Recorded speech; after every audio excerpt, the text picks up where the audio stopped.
반복되는 야근, 신규 프로젝트, 상사 잔소리, 운동을 해도 남성 기운에 좋은 걸 먹어도 쌓여가는 일상 스트레스. 남자에게 필요한 건 이름보다 기능, 기능보다 성능. 남성 호르몬 핵심 케어, 흡수력 극대화, 초고농축 진세노 사이드 12가지 한방 부스터.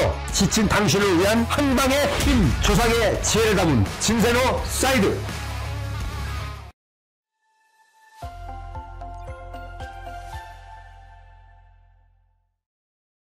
여러분 안녕하세요. 대한민국 최고의 방송 스픽스의 왁자지껄 저희 토요일 밤에 시작하겠습니다.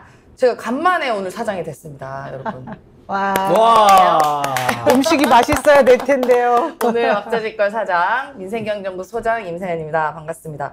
오늘부터 이제 토요일 저희가 7시 50분에 이제 업로드가 됩니다. 지금 이 시간이 7시 50분이고요. 앞으로도 많은 시청 부탁드리고 저희가 이제 40만이 넘은 지가 좀 됐습니다. 앞으로도 50만, 또 100만까지 우리 구독자 여러분들께서 많이 힘을 보태주셨으면 좋겠습니다.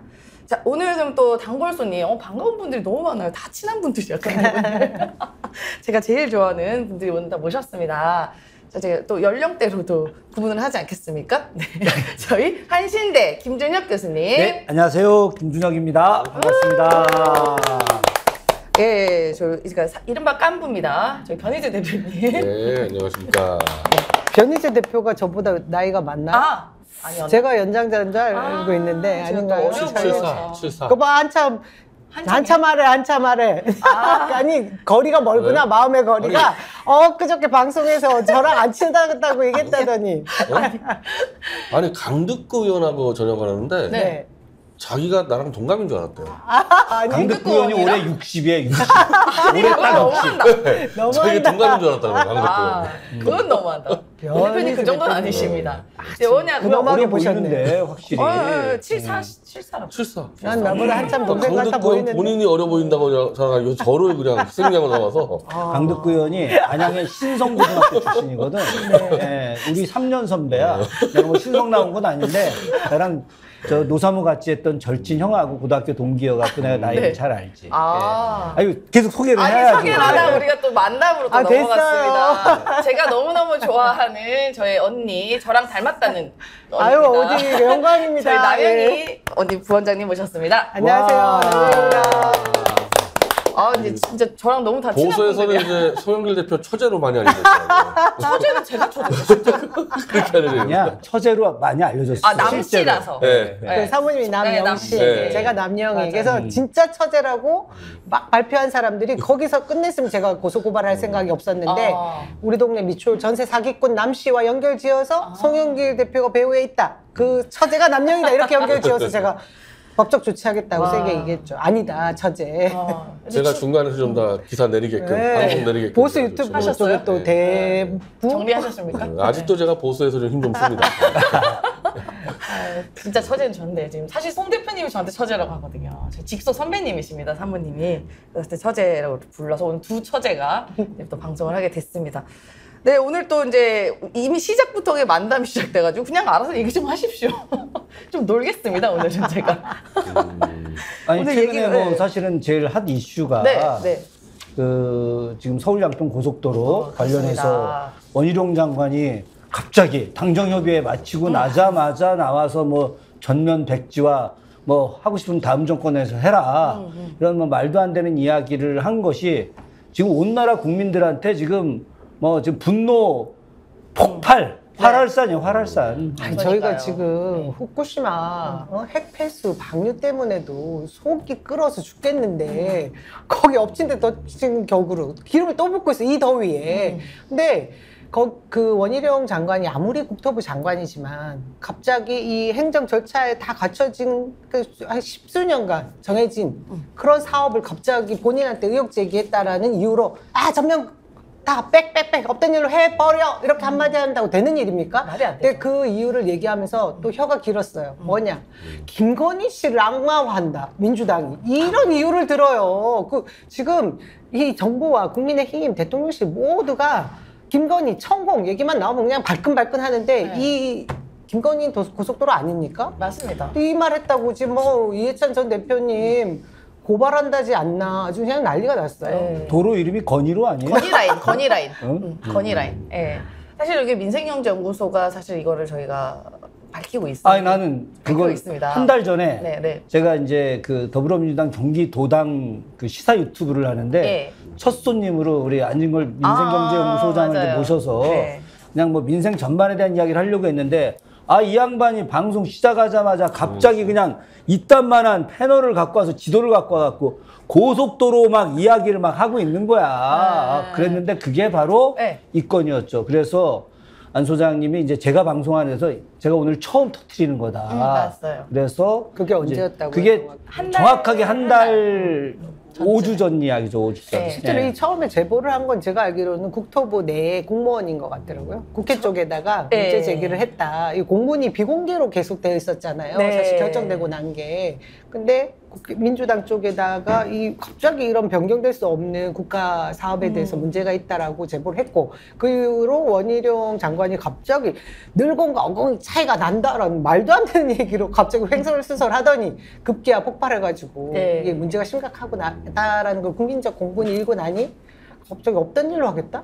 이 지금 전제군주 국가에 살고 있는 느낌이 들어요. 대통령이 말 한마디로 킬러 문항으로 완전히 뭐 때려잡고 나니까 장관도 그래도 되는 줄 아는 것 같지 않아요? 그런가 봐요. 그러니까 양평 쪽 잘 아시잖아요, 변 대표님이? 몰라요.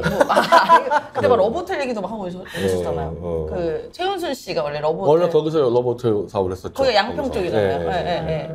그러니까 양평 쪽에 뭔가 터전이 있어요. 터전이. 그때 러브호텔도 했고 공흥지구도 이제 갑작스럽게 용도가 바뀌었고 그리고 이번에 이제 고속도로 종점까지 이제 바뀌는 그런 상황이 됐습니다. 사실 저희가 이게 피해자들이라고 하기 좀 그렇죠. 부동산 그 정도에 있는 분들부터 제보를 약간 받았었어요. 그랬구나. 예. 그러면서 이제 좀 알게 됐고, 이제 거기에 이제 강득구 의원님이 참전하시면서 이제 일이 딱 이게 드러나게 된 사안.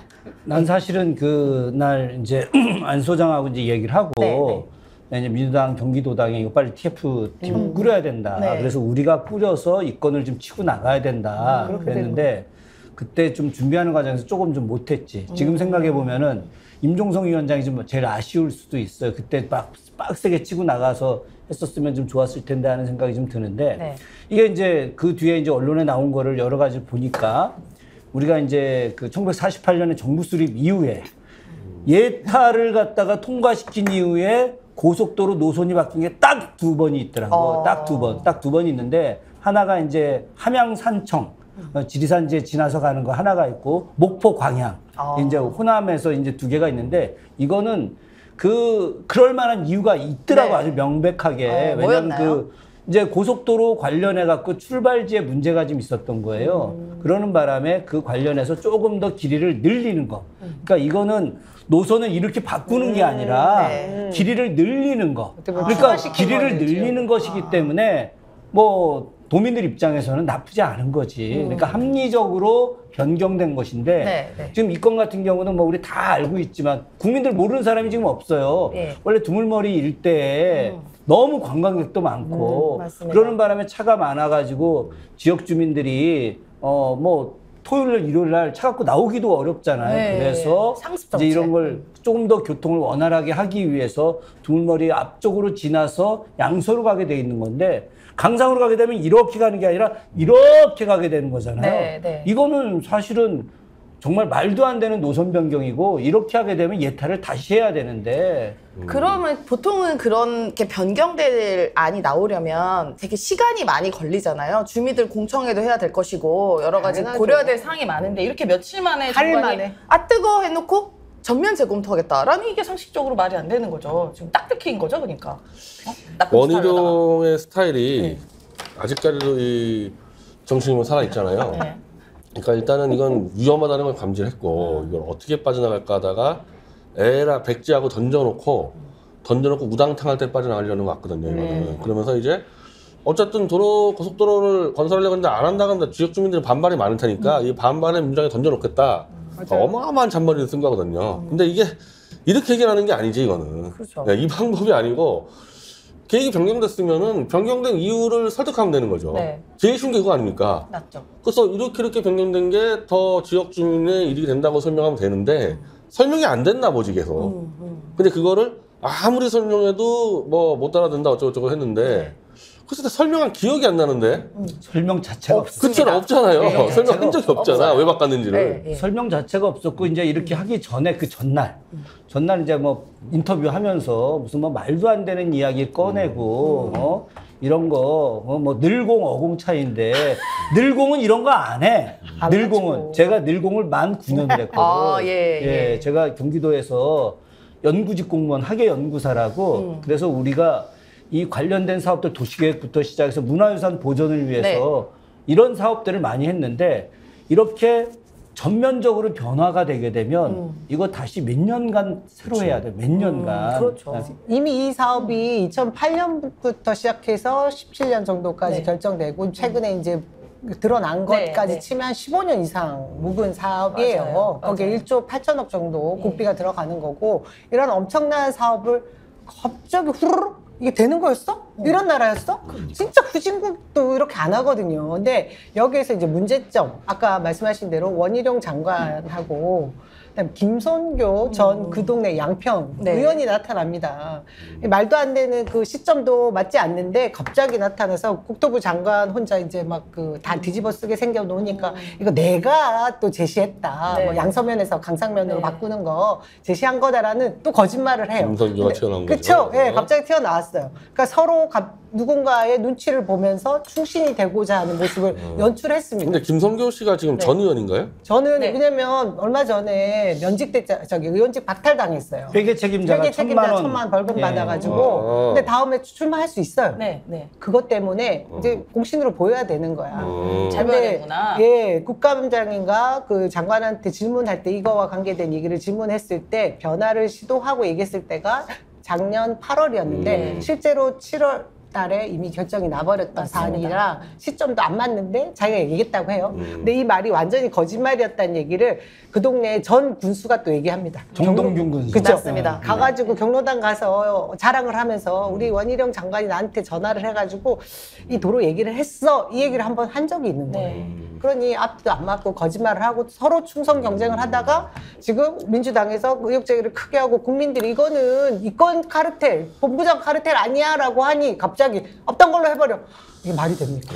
내가 네. 만약에 원희룡이었었으면 이 사업을 합리적으로 막을 수 있는 깰 수 있는 방법이 있어요. 합리적으로. 네. 국민들 모두에게 설득할 수 있는 거. 이게 뭐냐면 이게 근데 이제 일반인들은 잘 모르지만 내가 공무원 생활을 해봤기 때문에 네. 아는 내용인데 이런 큰 토목공사 대규모 공사를 진행하는데 예비타당성 조사를 해서 금액이 얼마 나오고 뭐 어떤 경제적 이익이 있고 뭐 이런 걸 다 조사할 거 아니겠습니까? 그런 과정에서 만약에 이제 갑작스럽게 지금 이제 건축비가 막 엄청나게 많이 올랐잖아요. 자재값 네, 때문에 맞아요. 이런 일들 때문에 애초에 계획한 총 공사비보다 현재 진행하려고 하는데 15%가 더 증가를 하게 되면 이 사업과 관련돼서 보류 내지는 재검토하는 것을 합법적으로 할 수가 있어요. 그런데 지금 이 강상 그 고속도로는 1조 8천억을 하고 그리고 나서 추가 노선과 관련해서 추가 비용이 1,000억이 조금 더 됐거든. 네. 그래서 사실은 15%가 안 되는 거였어. 그런데 이것도 비합리적인 내용인데 이거 거의 뭐 소시오패스처럼 예전에 뭐 방송하다 우리 현변하고 막 싸우다 나가고 막 이러잖아요. 그죠? 맞아요. 거의 뭐 이런 수준이야. 그리고 뭐 사무가 정신과 의사인데 뭐 소시오패스. 소시오패스 이런 얘기를 소아정신과, 해놓고 소아정신과. 예, 그게 의사가 할 얘기는 아니었죠. 더 여러 가지로. 예. 이 지점에서 네, 분노스러운 게 그거예요. 교수님 말씀대로 국민들을 너무 우습게 하는 맞아. 거예요. 네. 지금 이 사람은 국가 공무원입니다. 근데 전 정부 탓하고 민주당 탓하고 국민들한테 화를 낸 거거든요. 네. 진짜 누가 봐도 잘못한 게 뚜렷해 보이고 말도 안 되는 이런 상황을 만들어낸 사람이 누구냐 따져서 우리가 문책을 하자라고 얘기를 하는데 그러니까 국가 기강을 바로 세우자라는 얘기 아니에요? 맞아요. 뭔가 비리를 밝혀내자라고 얘기하는데 걷다 대고 지금 너희들이 어디다 대고 지금 그런 말을 해 하고 분노하고 있는데 저는 이 지점에서 이 사람 바로 민주당에서 탄핵시켜야 된다. 더 이상 국토부 장관으로서의 뭐 그런 역할로 절대 맞지 않는 사람이다. 그 생각이 국가 들어요. 기관 산업을 중단할 수 있는 사유들이 있을 거예요. 네, 네. 분명히 뭐 천재지변이라든지 뭐 있을 텐데 야당이 변경된 걸 비판했다고 안 해버려? 이거 직권남용이죠, 100% 이거. 네, 이건 탄핵으로 일단 가야 돼, 원희룡한테. 그렇죠. 그리고 나서 이제 이 모든 부분에 대한 국정조사하고 특검으로 정리를 해야 되는 거지. 네. 이런 식으로 없었던 걸로 하자 그리고 지금 도망가려는 거거든요. 이거 분명히 네, 이거 네. 싹 다. 이거 제대로 잡아야죠. 이거. 그리고 오늘 이제 그 원희룡 장관이 백지화 선언할 때 네. 혼자 결정한 게 아닐 거 아니에요. 그리고 그렇겠죠. 당정 협의한 후였잖아요. 그렇겠죠. 그럼 누군가가 지시를 했겠지. 나는 그 당정협의회 자체도 나는 그냥 형식이고 우리 저 동산에서 전화가 왔겠지. 네. 내 추측은 그날 끝나고 나서 이제 바깥에 나가서 이제 커피 마시면서 우리끼리 좀 떠들 때 그때 이제 우리가 했던 이야기가 거기에 분명히 땅이 더 있을 거다. 아. 이거는 이제 뭐 일종의 추측이고 네, 한 네. 건데 이게 보세요. 공지구 같은 경우도 원래 자연 녹지야. 맞습니다. 자연 녹지를 녹지. 갖다가 일반 주거용지로 바꾼 거예요. 이거는 정말 천문학적인 이익을 얻는 거거든. 네. 이런 것들을 했던 사람들인데 거기에 인터체인지를 내면서 그 근처에 자기들 말고 차명으로다가 자연 녹지를 많이 만들어 놨을 가능성이 있다는 거죠. 그 상태에서 이 자연 녹지를 또 자기들 해봤잖아. 네. 일반 주거용지로 다 바꾸는 일들을 그렇게 해서 하려고 했는데 이 건이 만약에 계속 쟁점화되게 되면 이제 막 부동산 관련된 사람들이 다 정보를 알고 있을 거 아닙니까? 네. 아까 뭐 제보도 받았다고 맞습니다. 하는데 네네. 그럴 때 김건희 씨와 관련된 또 윤석열 뭐 집안과 관련된 이 땅들이 튀어나오게 되면 네. 이거야말로 걷잡을 수 없는 이 자체로다가 온 국민들이 윤석열 정부 탄핵과 관련돼서 나올 수도 있기 때문에 아니 당연하죠. 뭐 박근혜 대통령 탄핵받은 게 다 이런 건이잖아 이게. 그렇죠. 그러니까 해먹을 결심을 되게 꼼꼼하게 했다라고 보여지고요. 그러니까 이것을 국민적 의혹을 해소하려면 예를 들어 원희룡 장관 같은 경우에도 뭐 결제 서류 같은 게 있을 게 아닙니까? 갑자기 바뀐 이런 거 공개하면 되고요. 그리고 지금 뭐 최은순 씨나 김건희 씨나 또 친척도 있고 김건희 씨 종중 뭐 이런 사람도 있고 나오고요. 이제 ESIND라고 이제 최은순 씨와 이제 가족 회사죠. 아 이건 김건희 씨. 오빠가 대표 오빠가. 예, 오빠가 대표인. 예. 그 관련해서 소유 보유 땅 내역 공개하면 돼요. 이렇게 있다고 안 하잖아요. 그렇게 할까봐 바로 안 하잖아.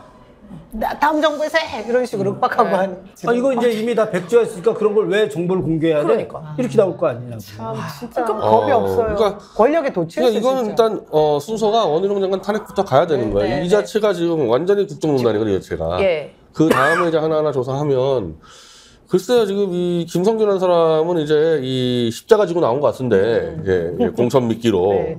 말도 안 되는 이거.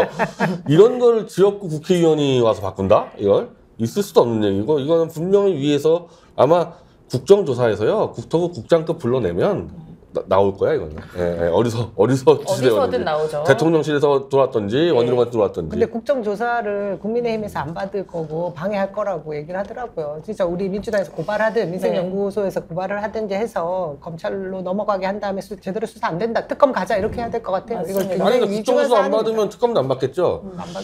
근데 요건은 글쎄 요즘에 뭐 웬만한 것들은 다 이 노인들 위주로 바꾸면서 이제 이념 대결로 물어붙이거든. 한마디로 후쿠시마 이 오염수 때도 이념 대결로 막아놨어요. 근데 이거는 내가 아무리 봐도 이념 대결로 안 될 것 같은데 이거는 맞죠. 이거 아무리 이거 보수라 그래도 이걸 잘했다.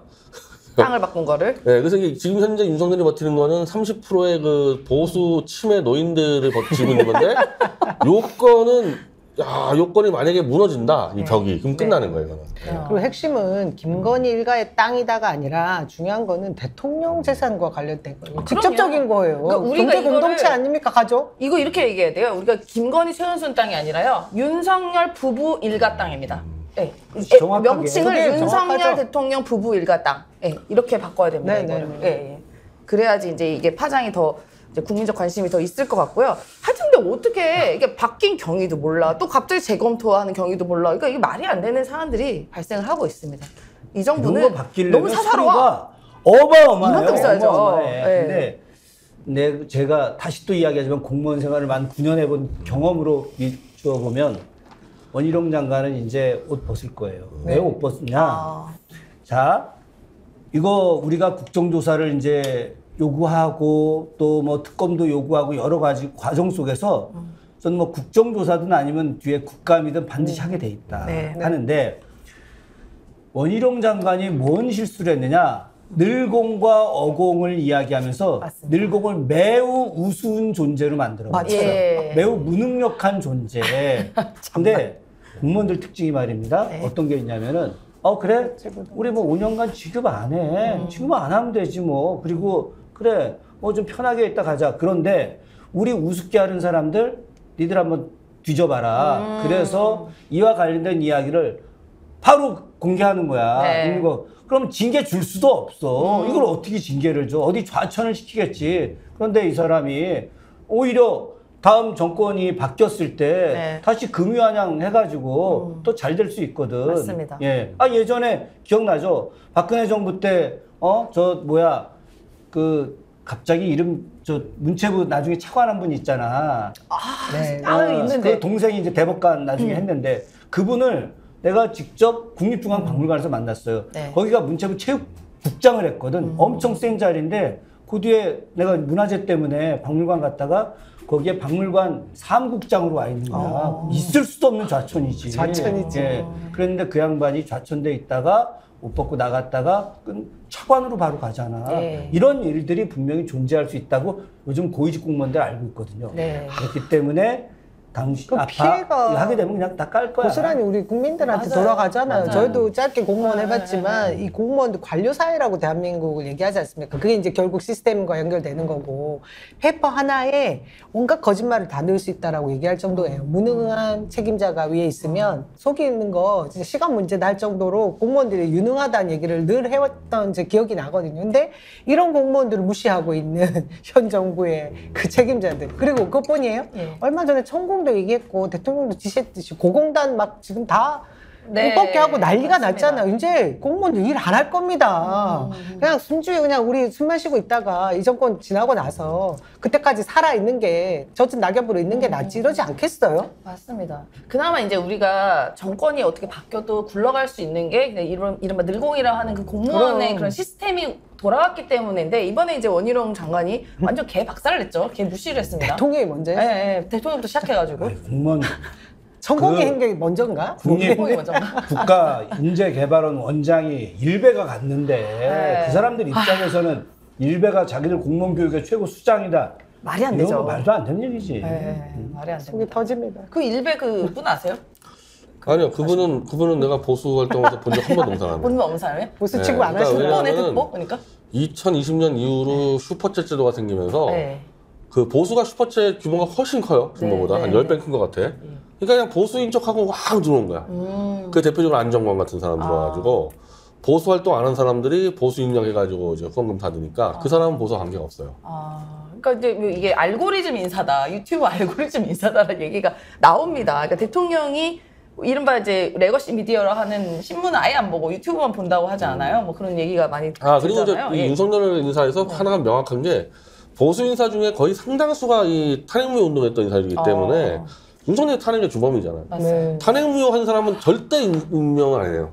절대 임명 안 해요. 그 원칙 하나는 그대로 지키고 있어요. 탄핵무효. 그러네 또. 그 연관이 또 되네요, 그렇게. 예. 왜냐하면 그것도 이상하네. 그 사람들은 한번 변절한 사람들이잖아요. 예. 언제든지 박근혜가 호루라기면 또 끌려갈 수 있다 생각하기 때문에 임명을 안 해주는 거죠. 두려움이 있는 거네요.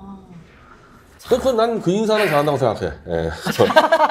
태극기 탄핵무효서 박근혜 뭐 무죄됐던 인간이 윤석열한테 간 사람들은 그걸 임명하면 안 돼, 그런 인간. 참 이거는 오늘 주제하고 약간 좀 다른데 같이 또 우리 방송하니까 네. 왁자지껄이니까 그 화요일날이었나 수요일날 네. 수요일날 그 저 달성 가서 대구 가셨죠? 그 박근혜 전 대통령 사저 앞에서 기자회견했는데 제가 생중계로 다 봤어요. 네. 봤는데 그 뒤로 뭐 메시지나 이런 게 좀 있어요? 지금요, 박 대통령 메시지가 4월까지는 좀 전에 나왔는데 4월에 동화사를 들어갔다가 네.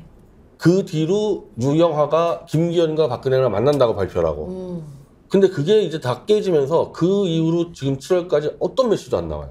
어떤 메시지도. 심지어 5월 날짜까지 박아서 현풍시장으로 간다는 말까지 나왔었거든요. 정확하게. 근데 그걸 다 깨고 한마디로 박 대통령이 유영하까지 다 쫓아내고 완전히 그냥 그 은둔으로 가서 구상 중이다, 뭔가 움직일 거를. 그래서 최경환조차도 안 만나주다 보니까 지금 유영하는요 대구의 일간지에다가 윤석열 찾아가는 칼럼 썼어.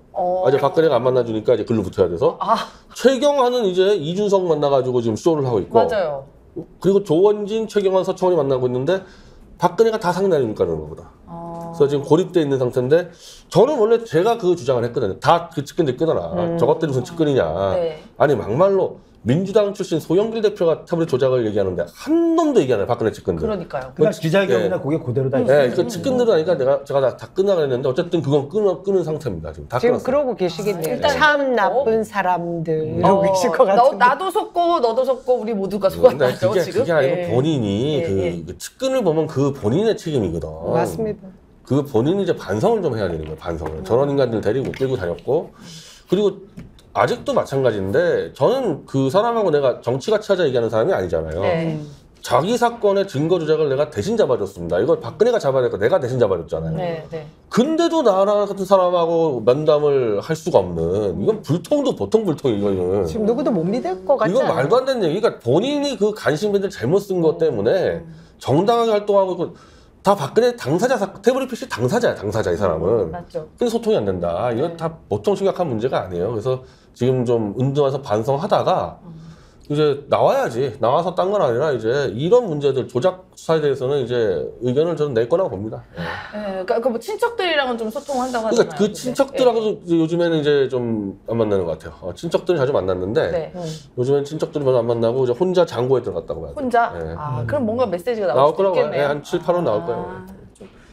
나와야 될 어쨌든 텐데. 그 좀 나와서 예. 윤석열에 대해서 정말 세게 이야기를 좀 했으면 좋겠다. 뭐 오늘 주제하고는 맞습니다. 좀 관련이 없는 예. 거긴 한데. 아니 그게 왜 필요하냐면요. 연결이 되죠. 아까 얘기한 그 30%의 그 치매 노인들을 이념의 벽에 가뒀단 말입니다. 이거 정말 나쁜 짓 하고 있는 건데 맞아요. 이걸 깨줄 수 있는 사람이 박근혜예요. 이념의 벽까지 제가 깨줘야지. 그렇습니다. 그러니까. 그때 되면 진짜 그 어르신들이 헷갈리겠네요. 이게 그죠, 뭐지? 헷갈리죠. 이러면서. 아, 박근혜까지 근데 이렇게 연애? 우리 보수 어르신들은요 무조건 이기는 놈한테 붙어요. 헛갈릴 거 하나도 없어요. 네. 이기는 쪽에 붙으니까.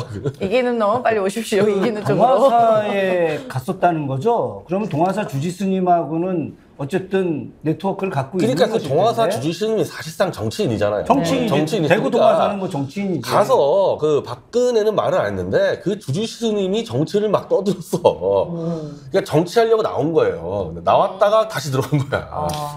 아니 그러면 어쨌든 현재 불교계가 지금 총무원장이 있긴 하지만 실질은 다 자승 전 총무원장이 다 좌지우지하는 거 아닙니까? 네. 그럼 우리 쪽에서도 자승 총무원장하고 특수 네트워크 관계에 있는 사람들이 있거든. 그쪽 동원해가지고 한번 다시 이렇게 해서 뭔가 의견이 어떤 건지를 좀 알아보라고 해야 되겠네. 뭐가 됐든 윤석열 정권을 빨리. 자승 총장은 그 이명박 쪽이랑 친하지 않나요? MB하고도 친하지. 그쵸, MB 쪽이잖아요. 또 근데 MB 야? 어쨌든 지금 이 자승이 또 뭐 진보 진영 쪽에 있는 또 이 사람들하고도 뭔가 네트워크를 좀 하려고 좀 엄청 하더라고. 그러니까 또 돌고 돌아 또 MB네요. 그러면 그 동화사 네. 그 주지스님은 네, 네. 뭐 완전한 보수. 네. 당연하지. 완전한 보수 정치인이에요. 그래서 저희가 또 MB 얘기가 나왔는데, MB? 예, 이제 또 이동관 지금 조용합니다. 내정하지도 않고 안 하지도 않고 뭐 애매해요. 근데 17일 날 한다는 얘기가 네. 있어요. 윤 대통령이. 저는 뭐 잘 시종일관 아시잖아요. 이미 내정이 끝났는데 왜 자꾸 뜸들이느냐. 한동과 검사 세력이 자꾸 태클을 거니까 그거 정리하는데 좀 시간이 걸렸다고 보고 네. 이번 주에 이동관은 임명 안 하는데 이재호가 일단 민주화 기능사 비서장으로 임명이 됐고 네. 전혀 예상치 않았던 유인촌이 문화특보로 같은 날 임명이 됐습니다. 같은 날. 다 들어왔어. 아니, 그동안 뭐 했대요? 다 들어왔어. 연극하고 있었지 연극. 이분이 황금기였던 거는 제가 보기에 회장님 둘째 아들. 전원일기 회장님 둘째 아들 때가 최고였지. 이거다. 전원일기가 네. 두물머리에서 찍었거든. 어머, 그것도 연결돼요? 두물머리에서. 뭐야, 다시 다 등장? 연결하는 거야 도대체. 이 뭐야 이거? 아니 소름 맞잖아. 끼치네. 그러니까 두물머리에서 야 유인촌 장관이 찍었던 두물머리를 갖다가 거기와 연결시켜가지고. 이거 잘 보존하기 위해서 더 사람들 가지 말라고 아유. 고속도로 저 바깥으로 뺐구만 보니까. 근데 이게 진짜 꼼꼼한데? MB 이러면? 정권 때도 네. 이재호, 유인촌, 이동관이 삼총사였는데 네. 이재호가 정치, 이동관이 언론, 유인촌이 문화. 어. 요 세 문화 개를 말살. 하는데 이 세 명이 지금 한꺼번에 들어가고 있는데 와. 왜 두 명이 먼저 갔을까? 왜 이재호와 유인촌 먼저 들어갔냐면 네. 자꾸 검사 세력들이 딴지에 걸고 이러니까 둘을 먼저 넣어서 야 이동관 뒤에 이 정도 있다. 이재호 이제 유인촌 있으니까 네. 너희 까불면 죽어. 그래서 아예 이제 당이나 검찰 세력에서 이동관 임명에 이제 더 이상 특혜 걸지 마라. 이제 게임 끝났다. 이 정권은 이명박이 갖고 있다 해서. 아니 내가 지금 겁을 질문 주는 하나. 그저께 언론에 이렇게 하나 작은 기사가 나왔는데 조금 전에 말씀하셨던 대로 이재호 또 유인촌 또 이동관 이 셋이 들어가면서 이명박 시즌 2가 됐는데 이 건이 한동훈을 완전히 밀어내는 검사 세력을 밀어내는 이게 딱 기반이다. 근데 이거에 대해서는 어떻게 생각하세요? 저는 그거는 이제 이동관이 들어가면요 아마 한동훈부터 손볼 겁니다. 왜냐하면 이동관은 이명박이 구속될 때부터 이제 윤석열 한동훈을 막 까고 다녔거든. 그리고 사실은 박근혜 쪽이 한 160명 그리고 이명박 쪽이 한 20명 구속됐단 말이야. 윤석열 한동훈. 많이 더 있네. 네. 그래서 거기도 열이 받아 있어 사실 검사들에게.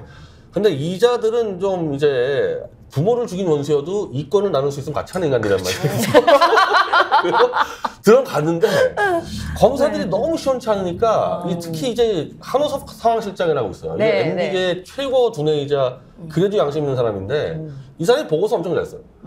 상황실장이 그냥 다정내원인 것 같거든. 그래서 검사들은 왜 보고서 쓸 줄 알겠습니까, 걔네들이? 그래서 다 먹었어요. 지금 홍보수석 김은혜는 이동관 부하였고. 그렇지 거기 그때 부대변인에 저기 강승규 시민사회수석 MB계고 MB계고. 김태효도 저거 이진복 정무수석 김태효 다 MB계고 지금 방통위 이거 대행하고 있는 김효재 다 MB계 다 먹었다니까 이미. 진짜. 싹 다 먹었고 이른바 당권파에서 윤핵관 얘기하는 장주현이는 이명박계 가방모찌 출신이에요. 끝났어 이건 완전히. 그래서 이동관이 이번에 임명되는 과정에서 한동훈이가 하도 태클을 걸었기 때문에 이동관이 이제 한동훈 손본다. 검사들이 꺼낸다. 그리고 이게 나중에 공천 싸움 때 검사 공천하고 이제 이게 영남권 TK에서의 밥그릇 싸움인데 아니 검찰들 쓸어버리면 이명박계가 먹을 게 많잖아요. 그래서 검사 정권은 거의 끝나간다. 나는 이 그림을 김건희가 그렸다라고 개인적으로 알고 추측을 하는 거예요. 왜? 그 정도 될 수준일까 근데? 아니야. 이게 왜 그러냐면 김건희라는 사람이 어쨌든 여기까지 올라온 거는 뭔가 영특한 구석도 있는 거야. 이게 좋은 표현이 아니라 나쁜 표현으로. 근데 자 가만히 보세요. 김건희라고 하는 이 세력들은 돈에 환장한 사람들이야. 돈을 무지하게 벌고 싶어 하는 거야. 거의 재벌처럼.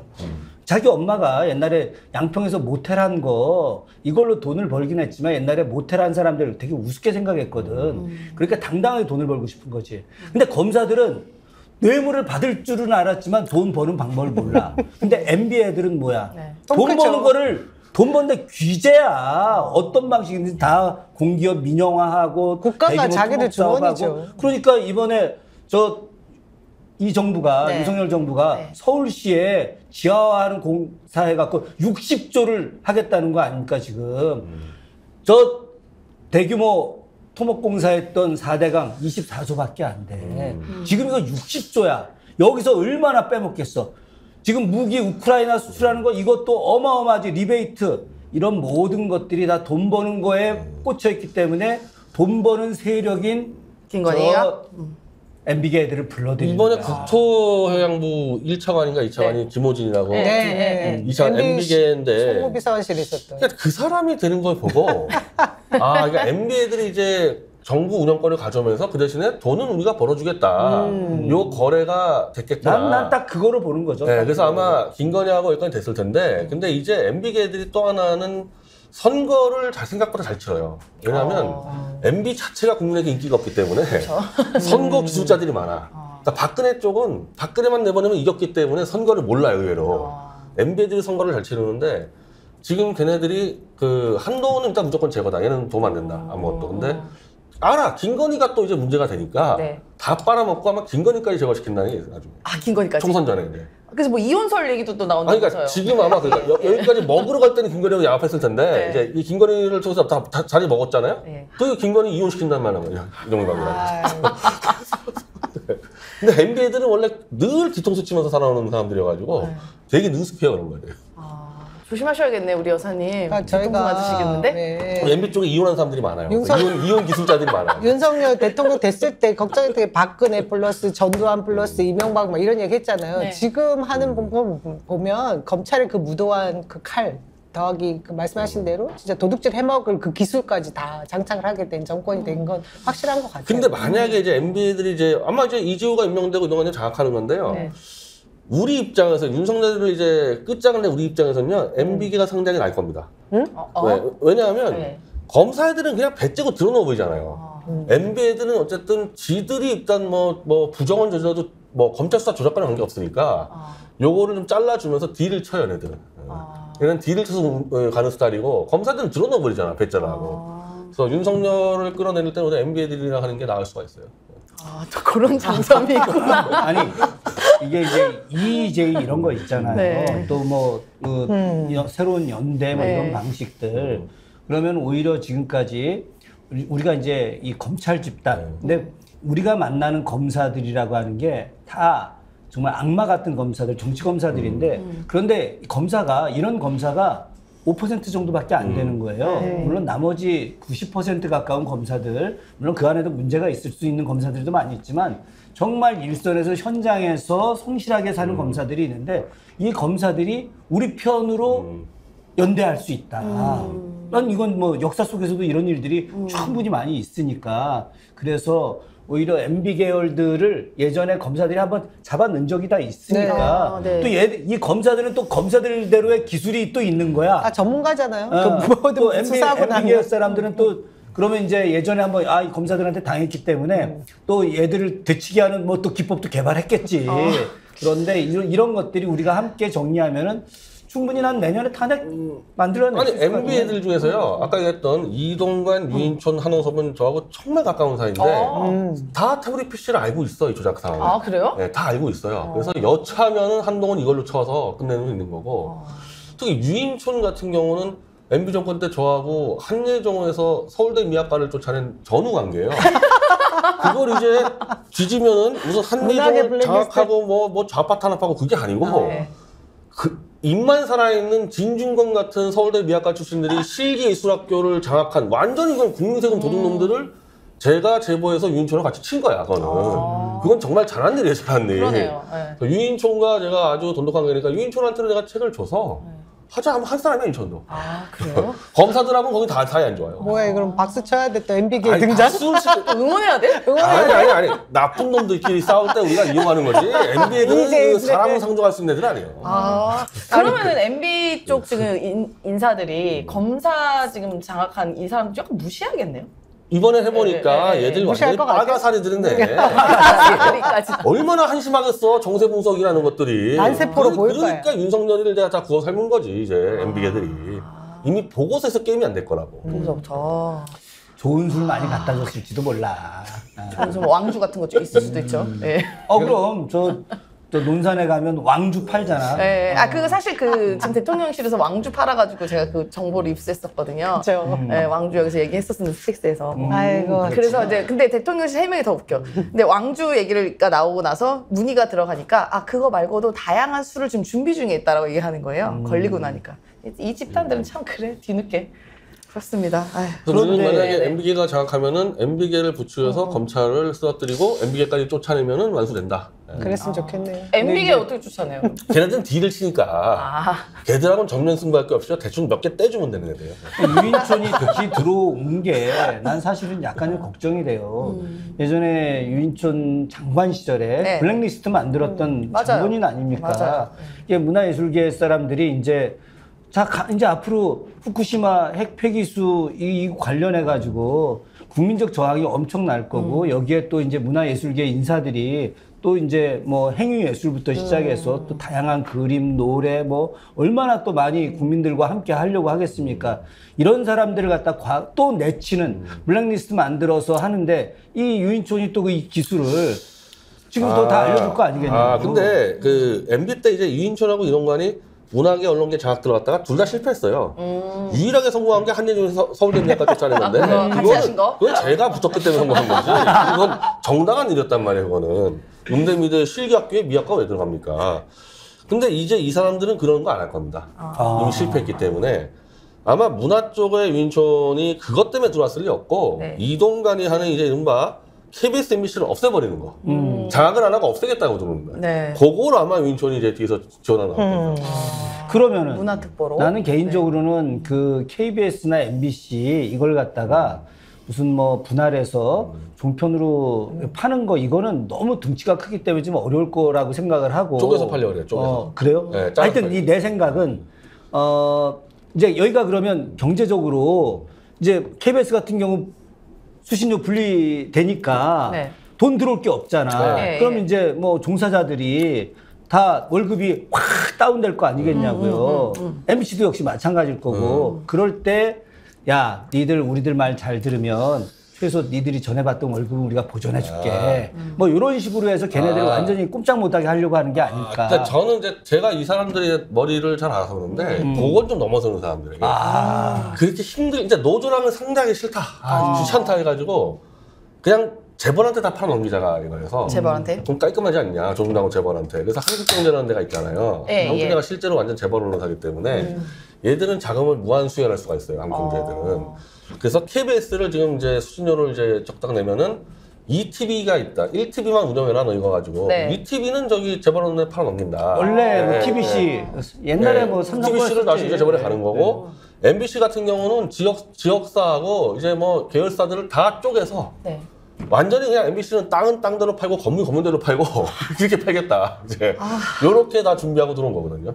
그러니까 그냥 더 이상 이제 언론하고 싸움 안 하겠다. 없애자. 머리 없애라. 아프다. 네, 머리 아프다. 이렇게 돼 있는 거예요. 지금. 예, 없애는 거 참 잘해요, 이 정부가. 뭐만 하면 틀리면 다 없애지 않겠습니까? 겁이 없으니까 네, 네. 칼 가지고 그러니까 검찰 뭐 사법 칼을 가지고 있으니까 근데 두려워할 게 그게- 없는 거죠. 그게 사실은 먹히고 있는 거 아니에요 지금. 언론도 그게 다 말 듣고 있고. 원래부터 원래 그 뉴라이트라는 데들이 없애는 걸 좋아했는데 네.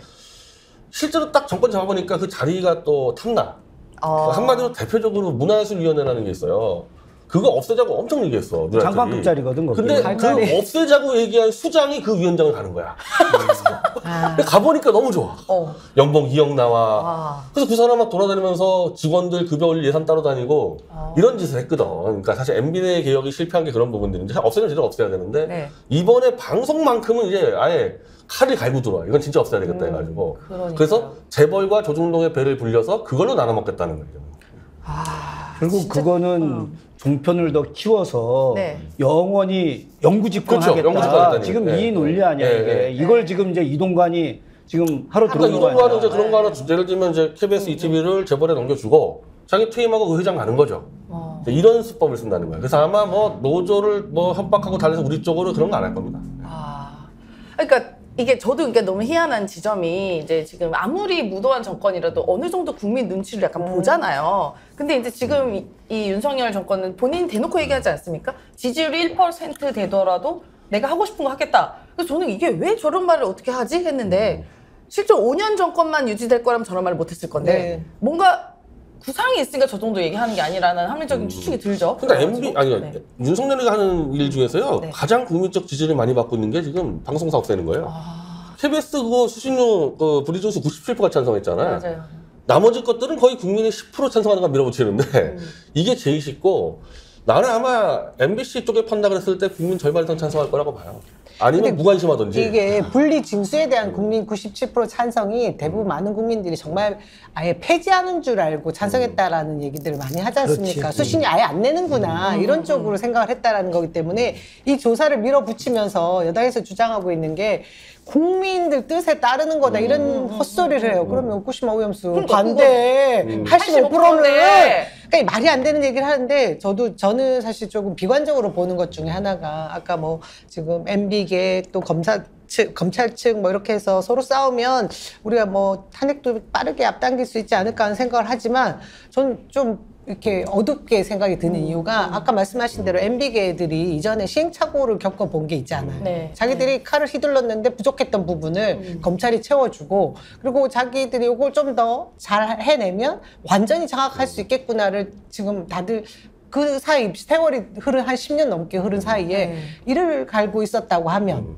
저는 지금 와서 충분히 마음껏 뭔가를 해낼 수 있을 거라는 생각이 들어서 이게 아니, 오히려 이게 장기적으로 갈 것 같아서 가만히 좀 있으면 지들끼리 분열해서 죽는 경우는 없어요. 우리가 정권을 거의 흔들고 끝장내 가야지 지들이 분열되지. 그래야 되는데 멍하니 있으면 지들끼리 싸우고 끝낸다? 그건 말도 안 되는 얘기죠. 그래서 언론이 진짜 중요한데 말이죠. 그러니까 쟤네들도 와신 상담을 한 거야. 그동안. 네. 와신 상담을 했는데 이제 와신 상담이라고 하는 게 이제 옛날 이제 그 네. 월나라하고 오나라하고의 싸움인데 그걸 해서 이긴 사람이 또 건방져져. 또 건방져지고 나태해져서 다시 또 망하게 되는데 저는 얘네들이 지금 와신 상담에서 여기까지 와서 뭔가를 차지하는데 이 과정에서 또다시 오만해져서 다시 망할 것이다. 또 이렇게 좀 보고 있죠. 제발 좀 그랬으면 좋겠고. 그랬으면 좋겠고. 우리 너무 와신 상담으로 따지면은 제가 MB네보다 제가 더 강한 와신 상담 하고 있어요. 아, 그거야 뭐 당연하지. MB네보다 제가 더 세죠. 탄압을 안 받고 계시잖아요. 그리고 저는 왜 구속 안 합니까? 구속을 안 하잖아요. 왜 구속 안 합니까? 탄압 받을 거 다 받았고 그걸 제가 무서워하잖아, 지금. 뿌리치고 나온 거고 MB네들은 제 앞에서는 할 말이 없어요. 딴 데 가서 어떨 수 있지만은 제 앞에서는 아무도 뭐라 못합니다. 그러니까 명예훼손인데 5년 구형받고 그래서 실형을 2년 제가 살았어. 테러리피시로 감옥 갔을 때 네. 바로 한호섭 사실장, 이동관 이 사람들이 다 구명운동 해주고 네. 나와서도 제 테러리 조작 다 체크 보고 이랬던 사람들이란 말이에요. 네. 이걸 모른 척한다? 그럼 범죄를 은폐한다는 거기 때문에 상황 따라서 MB계에서 테러리피시를 들일 가능성은 아주 높아요. 그러니까 예전에 기억인데 이제 그 변 대표님이 누구라고는 특정해서 얘기하지 않고 그 대통령실에 있는 고위 관계자가 이 태블릿 PC 관련해서 얘기하면서 야 진보에서 이거 받겠냐 촛불을 부정하는 건데 아닐 거다라고 얘기했다는 사람이 있다는 거예요. 그 얘기를 하신 적 있어요 사석에서. 근데 그게 알고 보니 상황실장이었던 거야. 이전 제가 이 실명을 한 공개했죠. 실명 얘기하시더라고요. 그래서 뭐 그때 좀 돌려서 얘기했지만은 만약에 진보 쪽에서 들고 나오면은 자기는 밑에서 정리하겠다는 얘기는 한동훈 선에서 끊겠다는 얘기죠. 어차피 한동훈 날려야 되는데 그걸로 정리해서 날려야죠. 총선 전까지 검찰의 모든 이 욕먹는 짓을 한동훈에게 뒤집어 씌우고 끝내겠다는 거예요.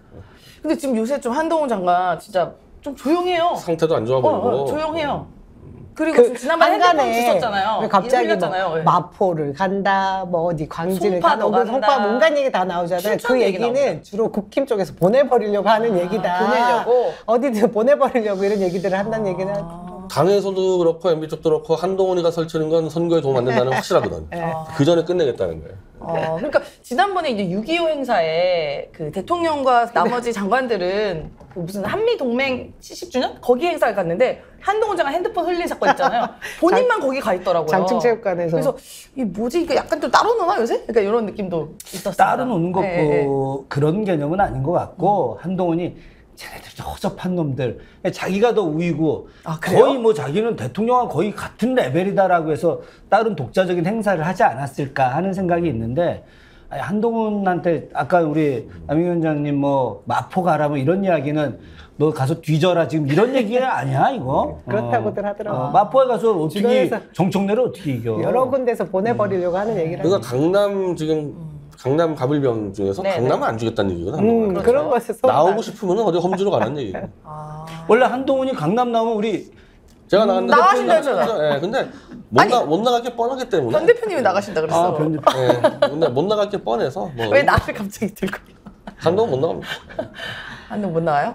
근데 춘천 지난번 저희 춘천 집회 갔잖아요. 춘천도 자화동도 나오기 거기 얘기 나온 하는데, 얘기가 있더라고요. 근데 그 전에 이제 우리가 7월 15일 날 이제 한동훈 집 앞에서 오후 맞습니다. 1시에 촛불단체 태극단체 연합으로 밀고 가는데 이렇게 시끄러워지면 한동훈 정리 안 할 수가 없어요. 그러니까 이제 한동훈 장관 같은 경우도 희한한 게 그 초인종 몇 번 눌렀다고 압수수색 10번 하고 있잖아요. 근데 지금 집 앞에 가가지고 막 이 범죄자야 막 이러고 있는데 가만히 있어. 왜 가만히 있습니까? 변 대표님한테? 뭐 고소 들어왔나요? 하나도 안 들었어요. 항의 전화 하나 없어. 아니 하고도 남아야 되는 거 그래서 아니야? 15일 날 이제 거의 대규모 집회예요. 거기 가서 네. 한 다음에 내가 다시 한호섭 실장 만나러 갈 거야. 이 정리하러 간 동안 이제. 아니면 니네들이 이건 범죄를 은폐하려고 하면 너희들까지 다 사용시키겠다. 참 희한합니다. 저 이렇게 변 대표님 무슨 성역이야 성역 못 건드려? 왜 안 건드리지 모르겠어. 아 그러니까 송영길 우리 저 민주당 전 대표님도 방송에서 왜 한동훈이 변희재를 못 건드리느냐. 아, 만약에 대답해라. 열받으면은 지금 보석한 거 취소시켜갖고 다시 감옥 보내야 될 거 아니냐. 아니 진짜 이상하죠. 내 보석 조건에 태블릿 집회를 못 하게 돼 있는데 하고 있는데. 한동훈 집 앞에서 하잖아요. 숨어 사는 것도 아니고 자기 집 앞에서 하는데 끽 소리도 못 해요. 이제 이 정도면 끝내야지 이거. 이거 언제까지 이럴 겁니까? 끝내야지 이거. 그러니까요. 그리고 심지어 그 책 있잖아요. 나그저알에도 그냥 전제가 아니야. 그냥 범죄자 이렇게 하고 대놓고 얘기를 합니다. 그래서 저는 이제 15일날 집회한 다음에 아까 얘기한 대로 한호섭, 이동관, 유인촌 다 전화 때려서 한동훈 정리를 안 하면 너희들도 다 공범이다. 그렇게 그 정리해야 사람들 겁니다. 그 사람들도 다 정리해야 되는 거 아니야? 어쨌든 그 사람들 저를 좀 무서워합니다. 그 사람들. 예, 그 사람 저를 무서워해요. 아니 인천 이 양반이 옛날 대학 교수 시절에 네. 우리 중대 교수였잖아. 네네. 그 영상센터 아트센터라고 네. 거기 이제 소장을 했는데 그때 내가 이제 박사과정 때 조교를 했어요. 그래가지고 수시로 같이 밥을 먹었었어. 어땠어요? 인연이 네. 깊으시네요. 네, 그때만 인맥들이. 하더라도 사람 괜찮았었지.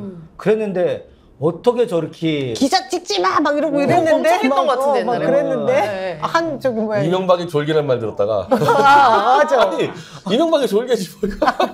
왜 그거 화를 내? 지금도 근데 이명박과 사이가 좀 있어요? 사이가 좋으니까 지금. 옛날에 지금 사이가 드라마 드라마에서 이명박 역할을 했잖아. 야망의 세월, 네. 야망의 세월. 그래서 이제 그때부터 이 MB하고 이제 가깝게 된 건데 MB가 옛날에 현대건설 사장 할 때 네. 그때도 뭐 진짜 뻥을 엄청 치고 그랬거든. 아니 실제로다가 이게 저 뭐야 구슬 놓고서 네. 두 업체가 이렇게 딱 뽑아서 불 뽑는 게 있었는데 두 개 다 불을 놓은 거야. 그래갖고 요 아파트 그 관련된 인물 그 사람한테 돈 엄청나게 뇌물 먹이고 네. 그래서 두 개를 다 불을 놓고 이 같이 간 경쟁사 대표한테 형님이 먼저 뽑으십시오. 먼저 기회를 주겠습니다. 근데 딱 뽑으면 무조건 부지. 그러니까 이거는 안 봐도 되잖아. 네. 그래서 이건 안 보고 이제 내가 이긴 거다. 이걸 자랑스럽게 얘기를 했어요. 이걸.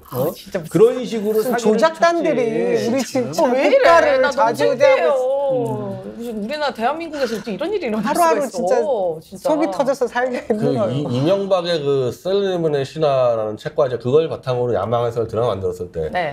정주영 회장이 보니까 다 자기가 한 거야. 아, 아니 정주영이라는 사람이 밑에 애들에게 의사결정을 줍니까? 그렇죠. 자기가 한 걸 전부 다 이명박이 한 것처럼 돼 있는데 나중에 그걸 얘기하니까 그럼 정주영이 한 건 전부 다 박정희가 한 거다. 정주영이 했다고 지금 사례치고 정주영이 신사업들 한 건 전부 다 박정희가 시킨 거거든. 유명한 사진이 나왔잖아. MB가 뭐 63 때 가서 뭐 학생운동하고 막 물론 뭐 일부 있었지. 네, 일부 네. 있었는데 그때 당시에도 대학 다닐 때부터 최순실하고 박근혜하고 같이 예, 있었던 예. 거 아는 사진 다 사이였죠. 나오고 다 그랬잖아. 이명박이 같이 찍고 있죠. 예. 그래서 박근혜 입장에서 왜 이명박을 경멸하냐면은 정주영이 자기 아버지의 시다발인데 네. 그 시다발의 시다발이야 이명박이. 도저히 동선으로 볼 수가 없는 거죠. 그러니까 희한하게 이제 아까 변 대표님 옛날에 얘기하신 거에서도 민주당보다 이명박을 더 싫어한다는 거예요. 예, 예. 더 싫어요. 자기랑 그런 게. 같이 저 겸상할 처지가 아니야. 겸상할 처지가. 갑자기 막 이부진이 떠오르죠. 왜? 이부진도 요새 굉장히 불쾌할 수 나 있겠다. 그 이분이 사진 스트레스 보니까 받아하시는 것 같던데? 나 일부러 사진 그렇게 찍은 것 같아. 비슷해. 머리 이분이. 모양 비슷해. 그거 뭐 정말 이상한 얼굴로 나와가지고. 여성 기업인의 멘토. 인상 이렇게 쓰던데요? 같이 있는 거 싫어가지고. 그런데 그것도 되게 웃겼어요. 장면이. 그 김건희 씨가 나와서 앞에 이부진 있었잖아요. 덜덜덜덜 떱니다. 김건희가. 예, 예. 말을 제대로 못해요. 앞에 나가서. 부작용 아니에요? 발음 안 되는 이거 거지. 연설문 발음 안 되는 요새 거지. 좀 세더라고, 발음이. 안 돼, 안 돼. 한 문장도 바르게 넘어간 적이 내가 없어. 성형외과 의사한테 들었는데 네. 이걸 하도 성형을 해서 발음이 안 된다는 아우, 거야. 그것도 발음이 원래 안 된대요. 네, 이걸 하도 하게 제가 되면. 보니 그런 거 네. 같아요, 벌써. 예, 그러니까요. 아유, 참 그게 힘들 텐데요, 말이에요. 이제 우리가 열불나는 일이 많습니다. 그래서 좀 시원하시라고 글루타셀을 준비했습니다. 가려움 완화제 글루타셀 스프레이입니다. 장마철이 되면 되게 덥고 습한 날씨 때문에 굉장히 또 가려워요. 근데 이게 긁으면 안 됩니다. 긁으면 또 올라와요. 그래서 긁지 말고 이거 한번 뿌리면 이제 가려움증이 완화된다. 그래서 땀만 나면 긁어댄 아이, 여기저기 가려워하는 어르신, 약 사용이 곤란한 또 임산부까지 남녀노소 모두가 사용할 수 있다. 머릿속 두피, 피부 다 어디든 진정이 필요한 부분에는 뿌려주시면 굉장히 도움이 된다라고 하네요. 우리가 요새 과학 얘기 많이 나오잖아요. 오염수 때문에. 근데 진짜로 과학적으로 개발된 글루타셀은 이미 많은 분들의 피부 고민을 해소를 했다고 합니다. 그래서 편안한 여름 피부를 원하신다면 더보기 링크 또는 전국에 있는 글루타셀 취급 약국에서 글루타셀 스프레이를 찾아보시면 됩니다. 긁지 한 말고 번씩 뿌리세요. 그러니까 저는 진짜 여기 지금 팔 뿌려야 돼. 대표님도 열불 나잖아. 어디 여기? 여기 한번 뿌려보세요. 네. 우리 언니도. 아유, 네. 그래서 이제 이게 이벤트가 있어요. 이게 200ml거든요. 이제 이게 대용량이라고 하네요. 200ml를 구입하시면 이동용 45mm, 45mm 제품을 증정을 한다고 합니다. 휴대가 간편한 예, 휴대가 45mm. 휴대가 되는 이동용으로 이제 저는 제가 이거 광고 끝나고 하나 가져가도록 하겠습니다. 완전 초고농증 홍삼 타블렛을 이제 소개해 드립니다. 홍삼은 사실 이렇게 남녀노소 불구하고 체질에 상관없이 매우 좋다고 하잖아요. 요 제품인데요. 요즘같이 덥고 기력이 떨어질 때는 반드시 챙겨야 할 것이 바로 면역입니다. 홍삼 하면 또 면역이잖아요. 네, 홍삼에는 진세노사이드라는 중요한 핵심 성분이 있다고 그래요. 그런데 이 홍삼 태블렛의 진세노사이드가 타 제품 대비 무려 5배. 네, 이렇게. 하나 드셔보시죠. 알로 돼 있네, 알로. 근데 변 대표님이 요새 좀 되게 많이 건강해 근데 보여요. 뭐니 해도 하나, 한국인의 몸에는 홍삼이 최고예요. 하나씩 먹어요. 5배. 네. 가져가세요. 네, 조선 부티크에서 특별하게 반값으로 판매를 하고 있으니까 이번에 또 구매를 해주시고 또 링크를 확인해 주시면 되겠습니다. 술게임! 너무 술 신나, 마실 너무 때 신나. 좋은 친구 술게임이다. 이거는 변 대표님 그냥 얘기해요. 변 대표님 얘기해. 이건 이제 매일 드셔 매일. 마카로 만들었어요. 그 약국에서 파는 거와 달리 마카로 만들어서 이게 피로 회복제와 정력제 대용으로 써요. 정력제까지 나와. 그리고 김용민 목사는 정력제로 먹어요. 술 안 마시니까. 술도 안 드시는데? 아, 이거 하나 갖고 가도 되나, 그러면? 네, 이게 술 깨는 약이지만 그런 병원이나 약국에서 하는 것처럼 부작용 없이 완전 보약이라 생각하면 돼요. 그래서 그날만 깨는 게 아니라 계속 먹으면 아예 술이 안 취해요. 그래서 술 먹는 중간에 먹으면 안 된다는 거. 그 중간에 먹으면 술이 안 취한다는 거. 100번까지 합쳐져서 술이 아예 안 취해서 술을 이제 못 마시겠어. 술이 안 취니까. 남들 다 취했는데 혼자 안 취하지. 이거 얼마나 고통스러워. 술을 안 먹고 있어요. 맞습니다. 이건 제가 실제로 이제 변 대표님 보면서 임상 실험이 확인됐다라고 자신 있게 얘기할 수 있습니다. 그래서 저희가 저녁 가끔 먹을 때 혹시 술게임 갖고 왔어요? 이렇게 물어보시는 거예요. 그래서 제가 가방에 맨날 휴대하고 다닙니다. 그래서 진짜로 제 가방 여러분 있어요 지금 휴대용에. 선물에도 좋은 술게임은 검색창에 영한네이처를 검색하거나 031-323-2559에서도 주문이 가능합니다. 네, 저희가 이제 오늘 많은 얘기를 했는데요. 사실 시간이 모자랐어요. 제가 근데 오늘 간만에 또 사회를 봤는데 너무 편했습니다. 다 입당꾼들이 계셔가지고 그냥 가만히 있다가 제가 좋은 얘기를 듣고 가는 시간이 됐었던 것 같습니다. 그래서 저희 토요일 밤 왁자지껄 가장 핫한 프로그램이죠. 그래서 오늘 그 최상의 에이스 분들과 오늘 함께 했습니다. 그래서 아마 시청률도 굉장히 오르지 않을까 생각이 듭니다. 지금 저기서요. 지금 저쪽에 박진영 JYP가 민주진영 JYP. 네, JYP가 굉장히 우리를 부러워하며 왜 나는 여기 끼지 못하나 하는 표정으로 보고 빨리 계셨는데요. 불러. 들어오세요. 아무나 낄 수가 없습니다. 이 멤버에서는. 네, 안 돼요. 안 됩니다. 그래서 저희가 오늘 즐거운 시간을 가졌습니다. 네, 토요일 밤 왁자지껄 그럼 저희는 여기 이 시간으로 이제 마무리를 해야 될 것 같습니다. 저희가 또 다음 주에도 편안한 자리로 마련하도록 하겠습니다, 여러분. 다음 주에 봬요. 네, 다음 주에 네. 뵐게요. 감사합니다. 반복되는 야근, 신규 프로젝트, 상사 잔소리, 운동을 해도 남성 기운에 좋은 걸 먹어도 쌓여가는 일상 스트레스. 남자에게 필요한 건 이름보다 기능, 기능보다 성능. 남성 호르몬 핵심 케어, 흡수력 극대화, 초고농축 진세노사이드 12가지 한방 부스터. 지친 당신을 위한 한방의 힘, 조상의 지혜를 담은 진세노사이드.